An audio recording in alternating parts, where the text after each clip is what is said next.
This is one of the deadliest objects mankind has ever produced, the demon core. Welcome to a series that I'm calling Scientifically Interesting Ways to Die. In 1945, during the final days of World War II, scientists at the Manhattan Project created a 6-kilogram sphere of plutonium, intended for a third atomic bomb. The war ended before it could be deployed, but left behind became an object of deadly scientific curiosity. Late one night, Manhattan Project physicist Harry Daghlian was working alone in his lab, trying to better understand how to reduce the mass of plutonium needed to reach criticality. Daghlian was manually stacking tungsten carbide bricks around the core to reflect neutrons back inside and increase the core's reaction rate. As he positioned the final brick, the neutron detectors in the room began to alarm.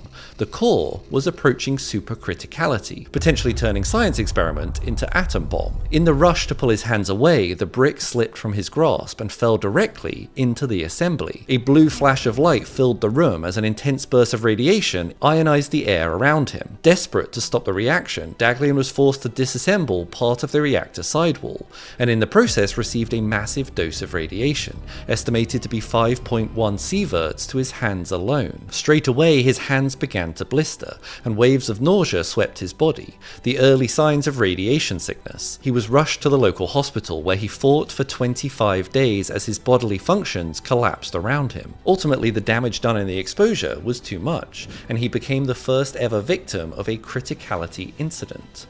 But the demon core wasn't finished. 9 months later, physicist Slotin was using a beryllium dome to reflect neutrons back into the core, and to avoid the core going supercritical, against basically every rule of lab safety and common sense, he propped it open with a screwdriver. You can kind of guess where this story is going. During this particular experiment, the screwdriver slipped and the dome fell, and another brilliant blue flash of light filled the lab. Slotin immediately pulled the dome away, ending the reaction, but not before a massive burst of radiation hit everyone in the room. Slotin, standing closest, absorbed an estimated 210 sieverts, 4 times the lethal dose. His hand was almost instantly burned down to the muscle, and his organs didn't fare much better, with one doctor describing it as if he had received a 3-dimensional sunburn to every internal organ. I'm dead. Within hours, Slotin's body began shutting down, and 9 days later, the core had claimed its second victim. Following the incident, the core was decommissioned and melted down to be used in later cores, but forevermore, the story of the demon core will stand as an important reminder of why we don't play Jenga with weapons-grade plutonium. If you like science stories that remind us that we're all just one mistake away from glowing in the dark, follow for more.